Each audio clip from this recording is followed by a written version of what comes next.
Hello, welcome to our channel. Hello viewers, இன்றைக்கி நம்ம vegetable pizza எப்படி செய்கிறதுன்றதை பார்க்கலாம். இதுக்கு மைதா மாவு 3/4 கிலோ,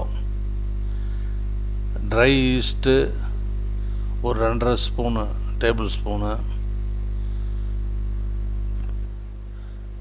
மாவு வந்து நல்லா சலித்து எடுத்துக்குங்க. 3/4 கிலோ மைதா மாவு, ஈஸ்ட்டு ட்ரை ஈஸ்ட்டு 2.5 ஸ்பூனு,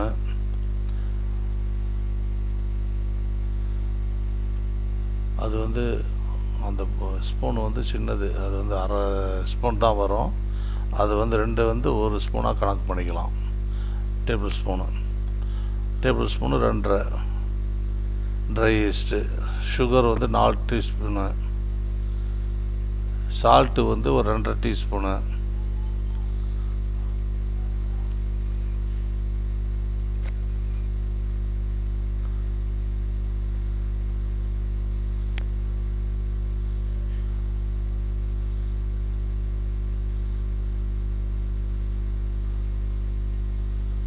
போட்டுட்டு இப்போ நல்லா மிக்ஸ் பண்ணிவிட்டு தேவையான அளவுக்கு தண்ணீர் ஒரு ஊற்றி அப்படியே பிசைஞ்சிக்க வேண்டியது தான். தேவையான அளவு தண்ணி ஊற்றி அது நல்லா பிசைஞ்சு எடுத்துக்கோங்க. இந்த பதம் வந்தோடனே கொஞ்சம் ஆயில், ஒரு 4 ஸ்பூன் ஆயில் ஊற்றி நல்லா பிசைஞ்சு அப்படியே விட்டுடுங்க.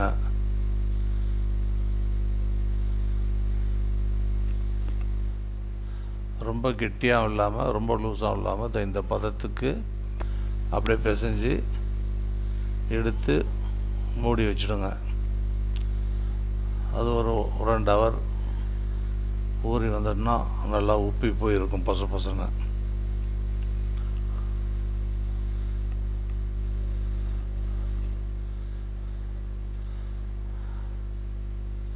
அப்படியே மூடி வச்சுருங்க.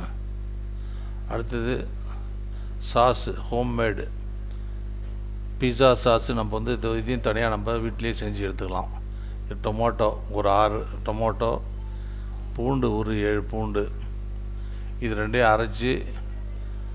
அரைச்சி நல்லா பேஸ்ட் மாதிரி அதை தனியாக எடுத்துக்கோங்க. எடுத்துட்டு வானலில் வச்சு அதில் வந்து ஆலிவ் ஆயில் ஊற்றிருக்கிறேன். நீங்கள் வந்து வேறு எந்த ஆயில் வேணாலும் ஊற்றிங்க. ஆலிவ் ஆயில் ஒரு 3 டேபிள் ஸ்பூனு, அப்புறம் அந்த அரைச்ச அந்த பேஸ்ட் அதில் போடுங்க. போட்டுட்டு மிக்சடு ஹெர்பல், இது வந்து கடையில் விற்கும். அப்படி இல்லை அப்படின்னாக்கா நம்ம வீட்டிலே இந்த கற்பூரவள்ளி, துளசி இதை காய வச்சு அரைச்சி நம்ம பொடியாக நம்ம வீட்டில் வச்சுருக்கலாம். வச்சுருந்து அதை ஒரு 2 ஸ்பூன் போட்டால் போதும். இது கடையில் விற்கிது மிக்சடு ஹெர்ப்னு சொல்லி, அது வந்து ஒரு 2 ஸ்பூன் போட்டுங்க. அதில் போட்டுட்டு அந்த சில்லி ஃப்ளாக்கு அது வந்து ஒரு 3 ஸ்பூன் அதில் போட்டு மீடியம் ஃப்ளேமில் வச்சு நல்லா அதை கொஞ்சம் திக்காக ஆகிற வரைக்கும் நல்லா வந்து கிண்டி விட்டுட்டே இருங்க.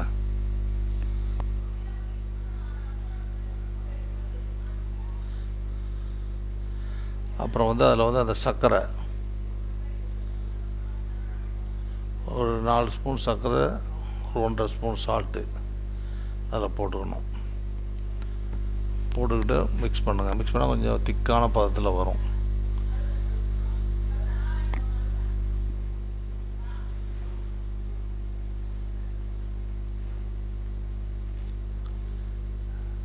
அப்படியே நம்ம கொஞ்சம் நேரம் ஆக அப்படியே திக்காக வரும். அந்த எல்லாம் தண்ணியெல்லாம் எவாப்ரேட் ஆகி திக்காக வரும்.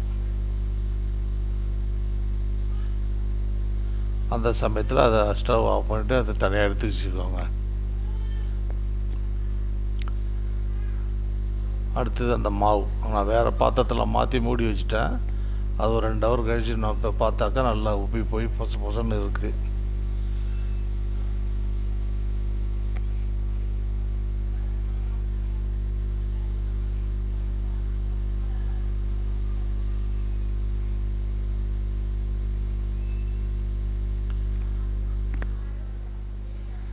இதை வந்து எடுத்து நம்ம நல்லா கொஞ்சம் மிக்ஸ் பண்ணி கையால் மிக்ஸ் பண்ணி விட்டு அப்படி எடுத்துகிட்டு கொஞ்சம் கொஞ்சமாக ஒரு பீஸா அளவுக்கு எடுத்து அப்படி தட்டி பலவையில் தட்டி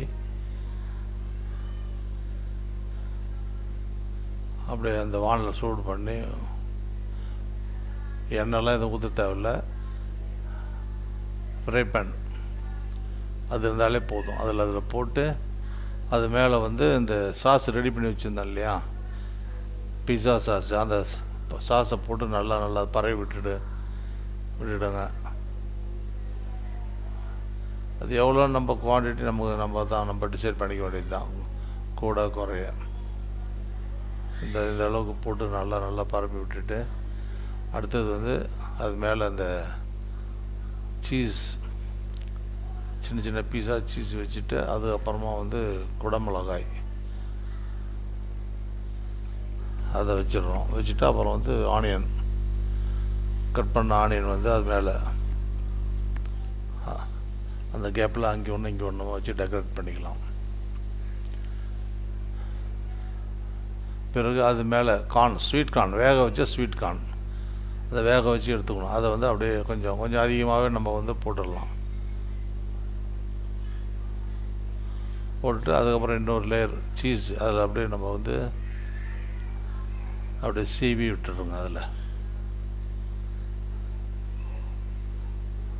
வெஜிடபிள் பீஸா இது சும்மா அருமையாக இருக்கும், ரொம்ப நல்லாயிருக்கும்.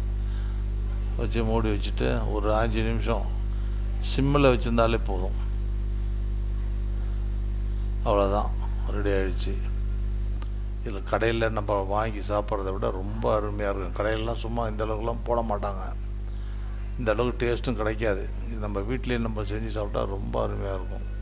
இது ட்ரை பண்ணுங்கள், லைக் பண்ணுங்கள், கமெண்ட் பண்ணுங்கள், ஷேர் பண்ணுங்கள். தேங்க்ஸ் ஃபார் வாட்சிங்.